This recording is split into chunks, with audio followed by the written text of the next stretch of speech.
Salut. Voilà, nous revoilà. Alors, vous pouvez voir tout de suite à droite de l'écran. Il s'agit de Max Euwe, donc un grand joueur d'échecs qui avait donc été champion du monde dans les années 1930. Voilà, je vais vous dire ça plus précisément. Donc, Max Euwe. Donc, nous allons voir une partie anglaise. Donc où il va vraiment jouer eh bien d'une façon précise et il va en moins de 30 coups arriver à avoir une position avec un clair et net avantage. Voilà donc sur Max Euwe. Donc il est né Machtjelis Euwe le 20 mai 1901 à Amsterdam, Pays-Bas, est mort le 26 novembre 1981 dans la même ville. Donc c'est un joueur d'échecs et professeur de mathématiques néerlandais.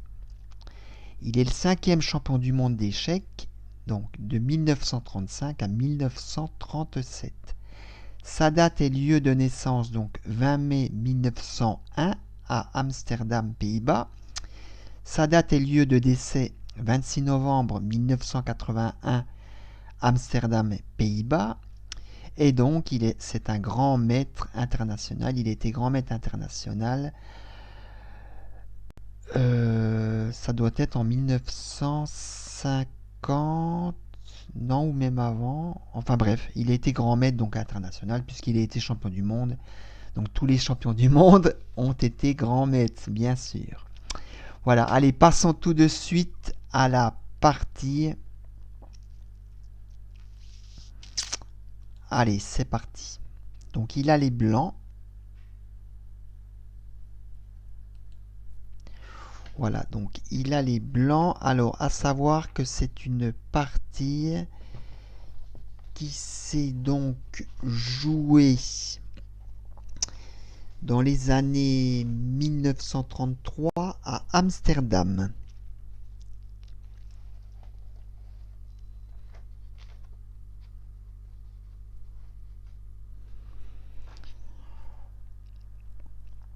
Voilà, donc il débute la partie par C4, E5, cavalier C3. Donc excusez-moi, je vais quand même vous dire, son adversaire, bon, est un joueur nettement moins connu. Je m'excuse de ne pas l'avoir cité. Il joue contre Mulder. Voilà, désolé d'avoir... désolé. Donc cavalier C3. Donc il joue contre Mulder. Cavalier F6. G3. Voilà, donc G3.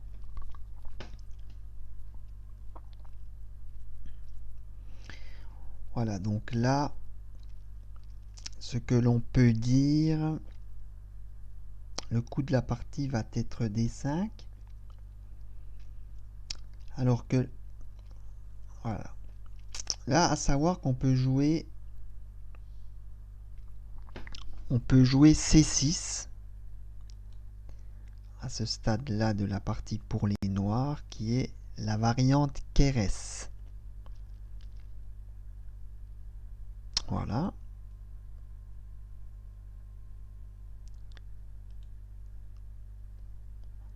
On peut également jouer à ce stade de la partie fou B4,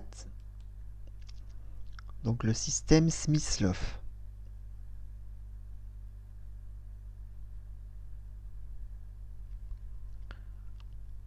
Voilà. Alors, voyons le coup de la partie. Donc, D5.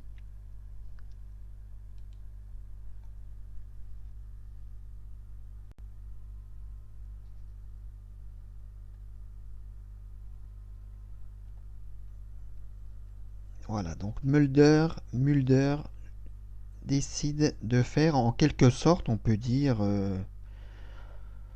que maintenant la position, eh bien, c'est une défense sicilienne, variante dragon, mais avec les couleurs inversées, bien évidemment.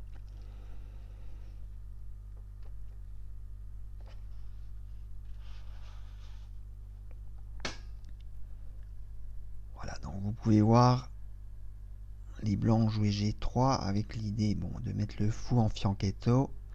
Ce fou en fianchetto qui va être une pièce assez puissante dans la défense anglaise, puisque ce fou va contrôler la grande diagonale H1 A8.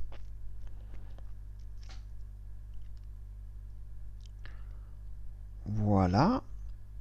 Donc Mulder joue D5.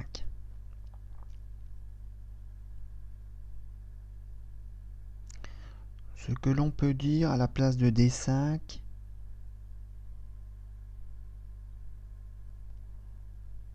non, c'est après, pardon. Oui, donc c'est juste après. Voilà. C prend D5. Cavalier prend D5. Fou G2. Voilà. Et maintenant, les noirs jouent C6. Qui est un coup qui n'est pas spécialement... un coup sans plus, je dirais. Hein. Il aurait peut-être mieux fallu jouer... développer une pièce, par exemple, en jouant Fou E6.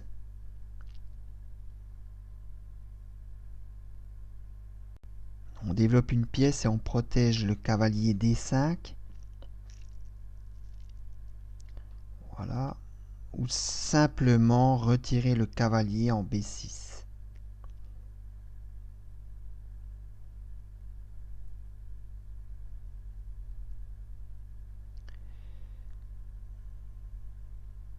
Ouais. Bon, voyons le coup de cette partie. Alors dans cette partie, on peut dire que les noirs vont jouer petit à petit des imprécisions et donc Max Euwe va jouer très précis et va avoir rapidement une position bien avantageuse. Donc Mulder opte pour C6. Bon, l'idée c'est de protéger le cavalier, de le défendre.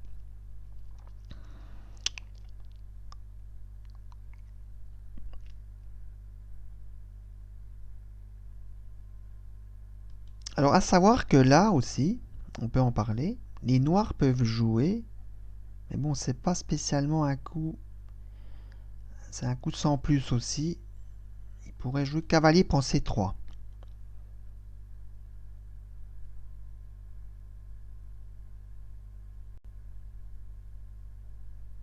Bon, mais on va dire ce coup ne fait que renforcer la prise de pouvoir des blancs sur le centre et ça ouvre en plus la colonne B pour une tour. Alors, par exemple, cavalier prend C3, B prend C3,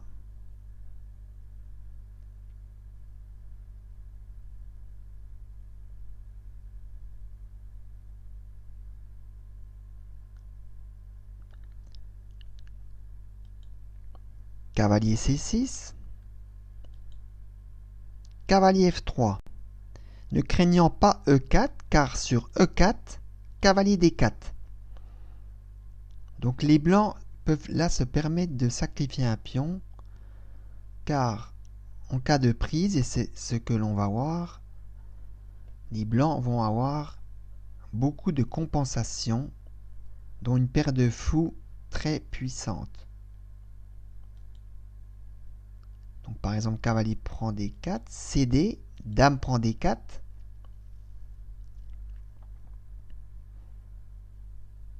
La tour A1 est en prise. Alors simplement tour B1. Bon, les noirs se développent, fou C5, petit roc. Petit roc. Et maintenant fou B2. voyez, après le fou G2, le fort fou G2 en fianchetto, un deuxième fianchetto, à savoir le fou B2, qui tape sur l'aile roi et le roi noir. Là, le fou B2 menace la dame. Dame D5, dame A4. Voilà, donc là une bonne illustration de l'activité des pièces pour les blancs. Voilà, qui ont déjà deux fous très bien placés. Voilà, ils peuvent un peu combiner de jouer à l'aile dame, voire à l'aile roi éventuellement, puisque leurs fous sont bien placés. Dame A4, bon, ça menace de prendre ou pas, parce que est-ce qu'ils sont obligés de prendre le pion E4. Par exemple, dame prend D2, dame prend E4. Voilà, dame prend E4. Bon, puis là, les blancs, certes un pion de moins, mais une position, on va dire que c'est pour les noirs, c'est un peu dangereux, hein, cette position pour les noirs. Hein. Donc c'est facile à jouer pour les blancs. Bon, certes, il faut se méfier, il y a un pion en moins, mais c'est dangereux pour les noirs quand même. Hein. Voilà ce qu'on pouvait dire sur cette variante de cavalier prend C3.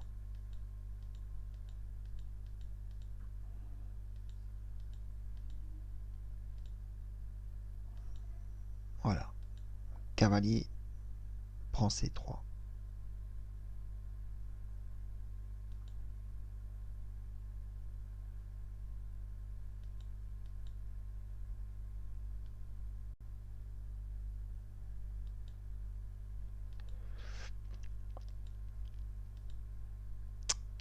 Voilà. Voyons le coup de la partie. C6.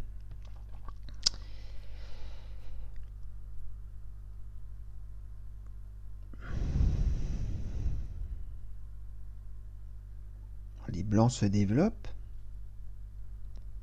en jouant cavalier F3.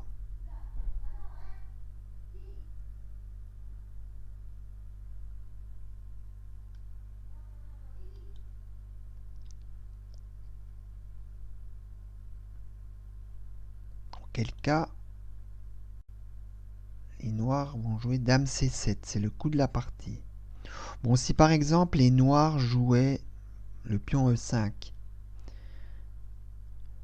le cavalier F3 menace le pion E5,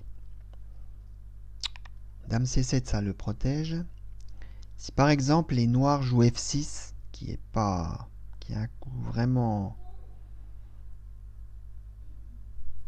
douteux, allez on va dire douteux là, n'hésitons pas à le dire. Par exemple F6.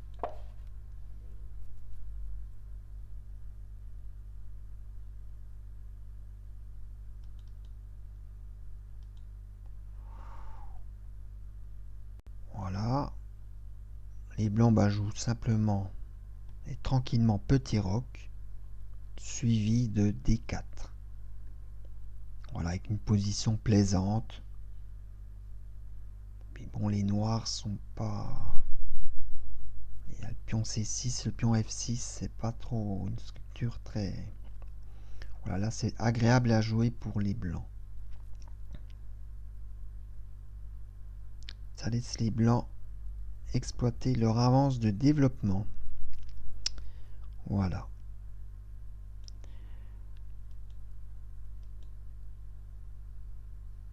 Bon, les noirs ont joué dans la partie dame C7.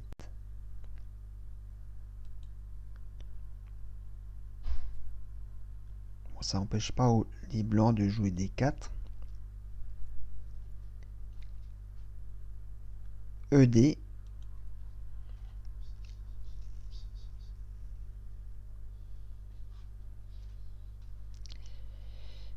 ED. Et maintenant, les blancs jouent un coup assez intéressant, à savoir cavalier prend D5.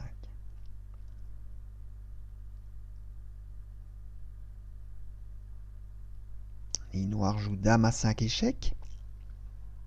Bon, essayons un peu d'éviter un pion D isolé. Hein. Et maintenant, cavalier D2. CD. Voilà, les blancs roquent tranquillement. Fou E6. Le cavalier qui était en F3 et qui est venu en D2 va maintenant passer à l'aile dame et donc attaquer la dame par cavalier B3. Dame B6. Et maintenant, cavalier prend D4. Voilà ce qu'on peut dire. Voilà, les blancs sont, on va dire, sont mieux. Hein. Pourquoi? Parce qu'ils ont une avance de développement avec un pion D des noirs isolés bloqués.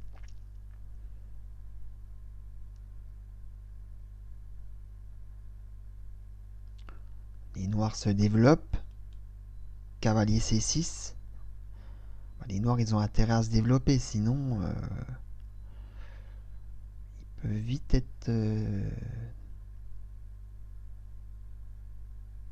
peuvent vite être mal. Hein.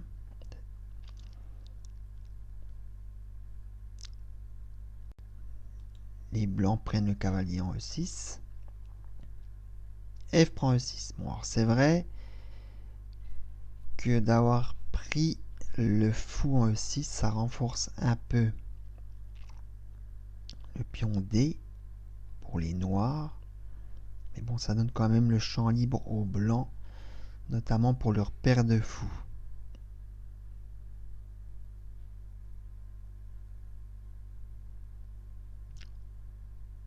D'ailleurs, c'est ce qu'ils vont jouer, un coup de fou. Fou H3. Voilà, le fou qui, certes, est bien en G2, peut aussi venir en H3 avec et mettre de la pression là sur le pion E6 notamment. Voilà, donc là c'est égalité matérielle, donc les blancs une position quand même assez confortable là. Bon, bah, fou H3, faut déjà jouer un coup hein, pour les noirs. Hein.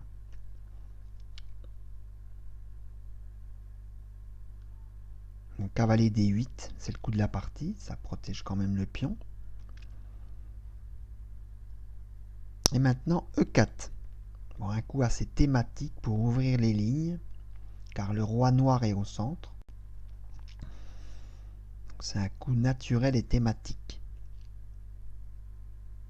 Bon, étant donné que les blancs souhaitent ouvrir la position, hein, ce qui paraît logique. Bon, là, les noirs commencent à être un peu à l'étroit, je dirais. Notamment par rapport au roi qui on peut dire, n'a encore pas donné son adresse. Et soit à l'aile roi, petit roc, ou le grand roc à l'aile dame. Et son adresse va être au centre. Il va pas roquer de la partie et ça va lui être fatal. Donc E4 pour les blancs.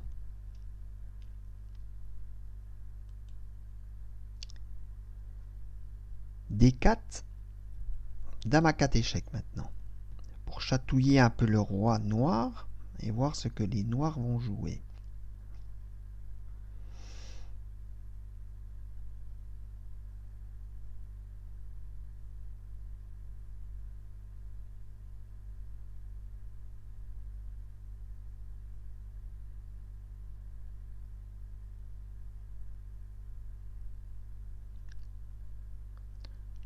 Les noirs ont voulu jouer roi. Bon, dame à 4 échecs, ça menace si par exemple dame C6. Bon, sur cavalier C6, il y a le pion E6 en prise par le fou H3. Sur dame C6, il y aurait on perdrait le pion en D4. Donc les noirs dans la partie ont voulu va défendre quand même leur pion. Ils ont joué roi F7. Mais maintenant, les blancs jouent un fort coup dame D7 échec. Bon, là, il n'y a pas tellement de coups, hein.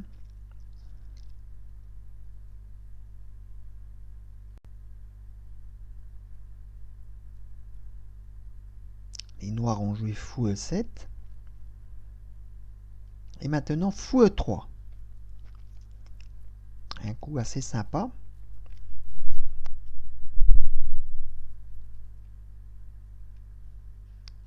Allez, là, les noirs vont...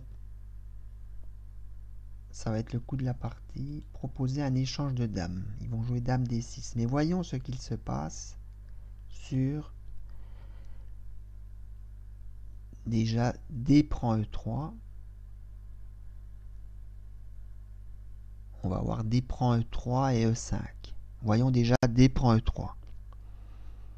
Les blancs jouent simplement F prend E3, échec. Roi G6. On récupère la pièce en jouant dame prend E7. Dame prend E3, échec n'est pas un souci pour les blancs. Ils jouent roi H1. Même dame prend E4 n'est pas un souci car il y a fou G2. Il y a donc fou G2. Les noirs vont jouer la dame et ensuite les blancs vont jouer tour A E1 au prochain coup et c'est assez mortel pour les noirs cette position.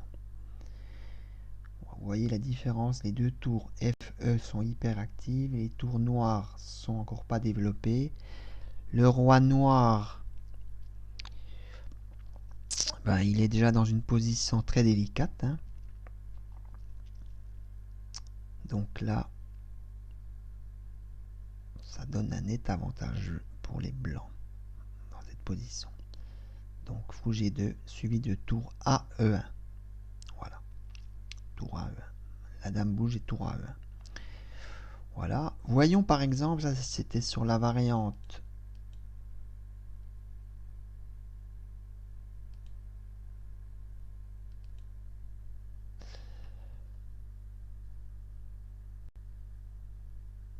D prend E3. Voyons la variante E5. Et bien là, les blancs vont tout faire bien évidemment pour ouvrir un maximum les lignes. F4. Les noirs reprennent le fou en E3. Maintenant F E5. F prend E5. Roi G6. On récupère la pièce. Dame prend E7. Certes, il y a E2, mais il y a tour F2. Et encore une fois, là, les blancs, on regarde niveau matériel, il y a déjà un pion d'avance. Et puis toujours pareil, le roi noir est déjà dans une position très inconfortable. Et donc là, un net avantage blanc. Voilà, voyons le coup de la partie, à savoir dame D6.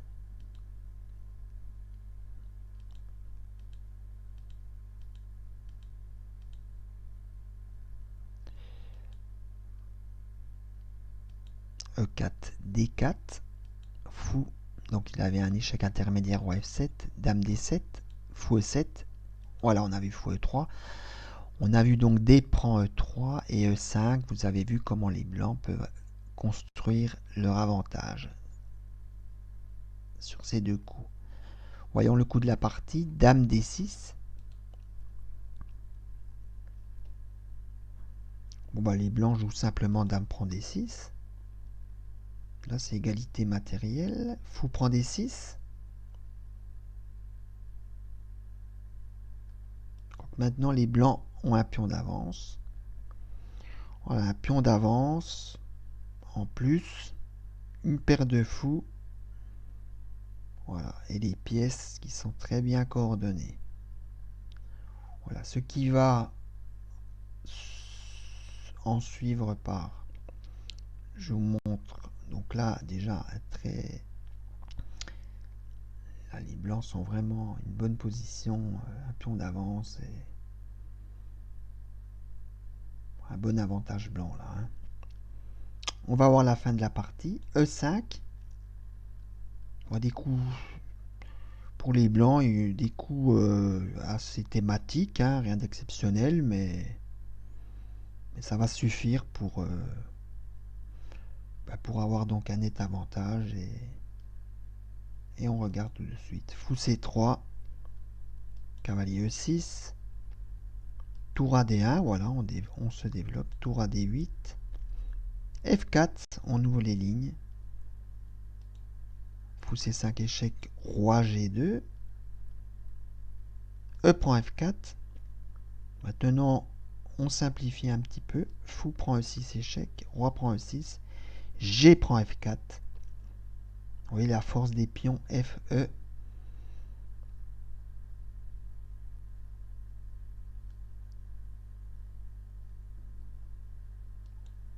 roi F7,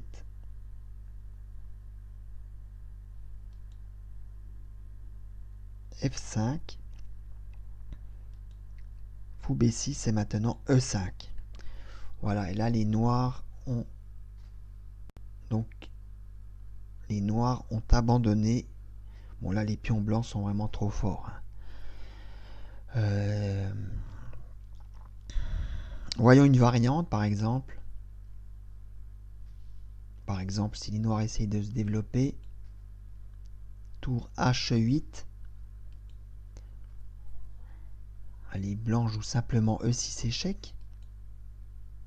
Vous voyez alors ça monte bien quand même dans cette partie. Bon, on a échangé le fou en G2, mais vous voyez que le fou en C3 est extrêmement actif aussi. Donc dans l'anglaise, même quand le fou G2 n'est plus sur l'échiquier, le fou C3, ben dans certaines positions, et vous pouvez voir, c'est le cas pour cette partie, ben extrêmement actif et fort là. Il exerce une pression à l'aile roi très forte. Donc la roi F8, et là les blancs peuvent même se permettre de jouer fou prend G7 échec, car sur roi prend G7, voilà, F6 échec, et là c'est terminé. Bon, ça menace de jouer au prochain coup soit le pion F, soit le pion E, selon le roi où il va. Voyons par exemple roi F8, peut-être le mieux. Une fourchette du pion, E7 échec. Bon, ben la tour prend E7, F prend E7, roi prend E7. Et on peut voir par exemple dans cette variante que les blancs ont quand même une qualité d'avance sèche. Et donc là, eh bien, la partie est complètement gagnante. Et bien voilà. Voilà par exemple, c'était la variante, une des variantes qui aurait pu être jouée, mais la partie s'est arrêtée. Je vous mets, la partie s'est arrêtée précisément là. Voilà. Après E5. Voilà, et bien je vous remercie beaucoup d'avoir partagé cette vidéo. N'hésitez pas à me mettre des commentaires. N'hésitez pas, c'est comme ça qu'on progresse. Et puis moi, eh bien, je vous dis, eh bien, à la prochaine. Allez, salut!